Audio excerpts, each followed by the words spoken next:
بسم اللہ الرحمن الرحیم۔ حمد و ثنا اس رب کی جو تمام جہانوں کا خالق و مالک ہے اور تمام جہانوں کو پالنے والا ہے، اور لاکھ لاکھ شکر اس رب تعالیٰ کا جس نے ہم کو اشرف المخلوقات بنانے کے بعد ایک مسلمان گھر کے اندر آنکھ کھولنے کی سعادت بخشی، اور لاکھ لاکھ شکر اس ذات کا جس نے ہمیں خیر والی امت میں پیدا فرما کر اپنے پیارے حبیب علیہ الصلاۃ والسلام کا امتی ہونے کا شرف بخشا، اور کروڑہا درود پاک اس کریم آقا علیہ الصلاۃ والسلام پر جو تمام جہانوں کے لیے رحمت بن کر آیا، اور آپ کی پاک آل پر اور آپ کی پاک اصحاب پر اور آپ کے سارے صحابہ پر لاکھوں کروڑوں مرتبہ درود۔ دوے آف اسلام کے ہمارے پیارے پیارے بہنوں اور بھائیوں، السلام علیکم ورحمۃ اللہ وبرکاتہ۔ ہم امید کرتے ہیں کہ آپ حضرات خیریت کے ساتھ ہوں گے۔ اللہ تعالیٰ آپ کی ہر نیک حاجت کو پورا فرمائے۔ اللہ تعالیٰ ہمیں دونوں جہانوں کی خوشیاں عطا فرمائے۔ طبع آف اسلام کے ہمارے پیارے پیارے بہنوں اور بھائیوں، آج ہم جس موضوع پہ بات کرنا چاہتے ہیں وہ موضوع ہے رمضان میں صحابہ اکرام رضی اللہ عنہم کے معمولات۔ حضور نبی کریم صلی اللہ علیہ وآلہ وسلم کی ذات مبارکہ کے بعد آپ کے جانشاہ حضرات صحابہ اکرام رضی اللہ عنہم کی حیات طیبہ ہمارے لیے عمدہ نمونہ اور بہترین مشعل راہ ہے۔ یہ لوگ دین کو سمجھنے والے اور پھیلانے والے ہیں۔ دوے آف اسلام کے سننے والوں، میرے پیارے بھائیوں اور بہنوں، کیونکہ یہ وہ حضرات ہیں، یہ وہ کریم صحابہ اکرام رضوان اللہ علیہم اجمعین ہیں جن کی وجہ سے آج ہم تک اسلام پہنچا ہوا ہے۔ اللہ تعالیٰ کے ایک ایک حکم پر سر تسلیم خم کرنے والے ہیں۔ حضور علیہ الصلاۃ والسلام کی ایک ایک ادا پر، ایک ایک سنت پر مر مٹنے والے ہیں۔ انہوں نے کہہ کر نہیں بلکہ عمل کر کے بھی دکھایا ہے۔ حضور علیہ الصلاۃ والسلام کی یہ وہ مقدس اور پاکیزہ جماعت ہے جنہیں دنیا ہی میں اللہ تعالیٰ نے اپنی رضا اور خوشنودی کی سنت عطا کی ہے۔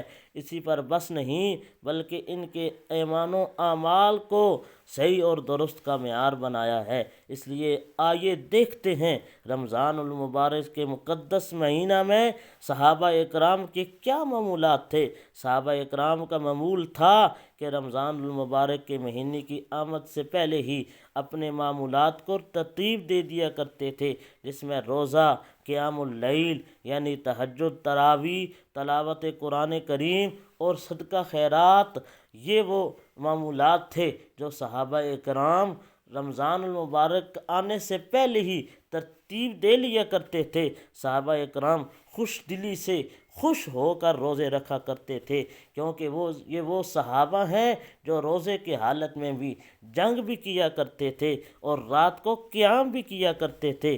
تو دوے آف اسلام کے میرے پیارے بھائیوں اور بہنوں، یہ صحابہ گرمی کی تمارت سے ان کے روزے میں کبھی بھی کوئی کچھ بھی نہیں محسوس ہوتا تھا۔ حضرت ابو عثمان رحمۃ اللہ تعالی علیہ فرماتے ہیں کہ میں نے حضرت ابن عمر رضی اللہ عنہ کو دیکھا کہ آپ رضی اللہ تعالی عنہ روزہ کی حالت میں گرمی کی شدت سے بچنے کے لیے کپڑا بھگو کر اپنے سر پر ڈال رہے ہیں۔ یہی وجہ ہے کہ ان کا روزہ کامل و مکمل ہوتا تھا۔ روزے کے مقاصد میں وہ کھرے اترتے تھے، وہ روزے کے فوائد سے بھرپور فائدہ اٹھاتے تھے۔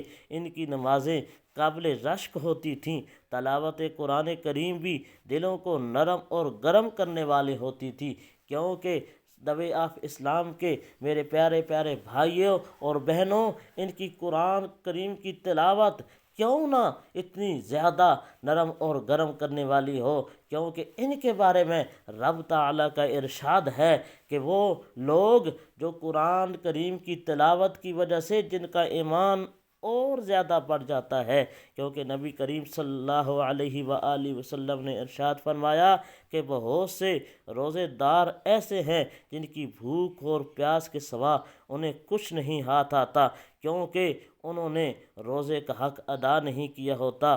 روزے کا حق کیا ہے؟ روزے کا حق یہ ہے کہ لیانی باتوں سے بچا جائے، آنکھ، ناک، کان، زبان اور دل و دماغ کو گناہوں سے پاک رکھا جائے، انہیں اللہ کی یاد میں مشغول رکھا جائے، یعنی جسم کے ہر اعضاء کا بھی روزہ ہونا چاہیے۔ نبی کریم صلی اللہ علیہ وآلہ وسلم نے ارشاد فرمایا، جب تم میں سے کوئی روزہ رکھے تو گناہوں کی بات نہ کیا کرے، نہ کسی کو گالی دے، نہ کسی کے ساتھ الجھے۔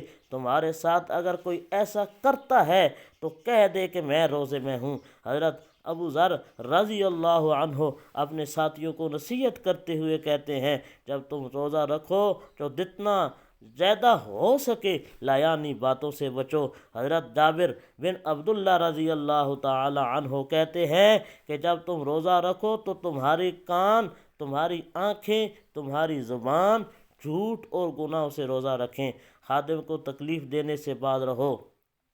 تم اپنے روزے اور اپنے غیر روزے کے دن کو یکساں مت بناؤ۔ دنیاوی خیرات سے بچنے کی خاطر صحابہ اکرام رضوان اللہ تعالی علیہ اجمعین کی روزہ کی حالت میں مسجد ہی میں رہتے تھے، چنانچہ حضرت ابو ہریرہ رضی اللہ تعالی عنہ اور ان کے ساتھیوں کے بارے میں روایات کے اندر آتا ہے کہ جب روزہ رکھتے تو مسجد ہی میں رہتے تھے، اور روزہ کا پورا حق ادا کرنے کے علاوہ صحابہ اکرام رمضان میں اپنے مالوں کا بھی پورا حق ادا کیا کرتے تھے۔ زکوٰۃ، صدقات کے علاوہ صدقہ و خیرات میں بھی کثرت کیا کرتے تھے۔ غریب اور مسکین اپنے دوست احباب پر دل کھول کر خرچ کرتے تھے، ان کی دعوت کیا کرتے تھے، سحری اور افطاری کا انتظام کرتے تھے۔ اصحاب صفا جو کہ صحابہ اکرام رضوان اللہ تعالی علیہم اجمعین میں سے معاشی لحاظ سے کمزور لوگ تھے اور مسجد نبوی میں وہ بسیرا کرتے تھے، انہیں کھانا کھلاتے تھے۔ حضرت واصلہ بن اسقر رضی اللہ تعالی عنہ روایت کرتے ہیں کہ جب رمضان کا مہینہ آیا تو ہم صفا میں تھے، ہم نے روزہ رکھا۔ جب افطار کا وقت ہوتا تو ایک ایک صحابی ہمیں اپنے گھر لے جاتا، رات کا کھانا بھی کھلاتا، صبح کی سحری بھی کراتا۔ حضرت عبداللہ بن مسعود رضی اللہ تعالی عنہ کے ساتھ کبھی آپ کے شاگرد سحری کھایا کرتے تھے۔ صحابہ اکرام رضوان اللہ تعالی عنہم عام دنوں میں تہجد کی پابندی کیا کرتے تھے، رات کا ایک حصہ اللہ کی عبادت میں گزارا کرتے تھے، البتہ رمضان میں تقریباً پوری رات عبادت میں صرف کرتے تھے۔ یعنی دوے آف اسلام کے پیارے پیارے بھائیوں اور بہنوں، ہمیں حضور علیہ السلام کی زندگی کے بعد اگر کسی زندگی سے کوئی نمونہ حاصل کرنا چاہیے تو وہ صحابہ اکرام رضوان اللہ تعالی علیہم اجمعین کی زندگیاں ہیں۔ آپ دیکھیں کہ صحابہ اکرام رات کو اکثر حصہ عبادت میں گزارتے تھے، البتہ کبھی تو رمضان میں تقریباً پوری رات عبادت میں صرف کرتے تھے۔ تراویح کے بعد نوافل میں مشغول ہو جاتے تھے، اپنے قیام میں طویل تلاوت کیا کرتے تھے، رات کا اکثر حصہ تلاوت قرآن، نماز، ذکر، اذکار، استغفار میں گزارتے تھے۔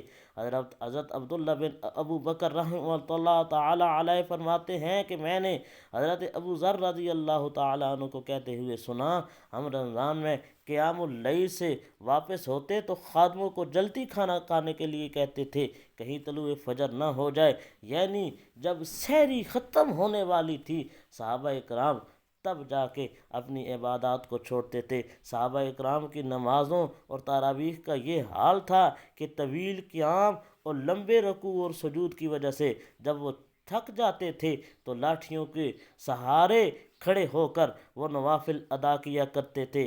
تو تو سمعین محترم یہ تھی صحابہ اکرام کے معمولات رمضان، کیونکہ رمضان بالکل آنے والا ہے۔ اللہ پاک سے دعا ہے کہ اللہ پاک ہمیں بھی اسی طرح، جس طرح صحابہ اکرام حضور علیہ الصلاۃ والسلام کی سیرت سے ہمیں معمولات رمضان صحابہ اکرام کے ملتے ہیں، کریم آقا علیہ الصلاۃ والسلام کے ملتے ہیں، کیونکہ ہم صحابہ اکرام کو ماننے والے ہیں، تو سامعین محترم ہمیں بھی بالکل انہی کے نمونہ کے مطابق، ان کی طرح ہمیں رمضان کے اندر عبادات کرنی چاہیے، صدقہ و خیرات کرنی چاہیے۔ سامعین محترم اس طرح اگر ہم زندگی گزاریں گے، رمضان گزاریں گے، تو اللہ تعالی ہمیں بھی کل قیامت کے دن صحابہ اکرام کے ساتھ جنت میں داخل فرمائے گا۔ اگر ویڈیو آپ کو پسند آئی ہوگی، ہم امید کرتے ہیں، تو ویڈیو کو صدقہ جاریہ سمجھ کر شیئر ضرور کریں، اور ہم امید کرتے ہیں کہ ہماری ویڈیو آپ کو ضرور پسند آئی ہوگی۔ اگر ویڈیو پسند آئی تو آپ سے گزارش کرتے ہیں کہ ہمارے چینل دا وے آف اسلام کو ضرور سبسکرائب کر لیں، اور ساتھ لگے بٹن، گھنٹی والے بٹن کو بھی پریس کر لیں، تاکہ ہر نئی آنے والی ہماری اسلامی معلوماتی ویڈیو آپ کو ملتی رہے۔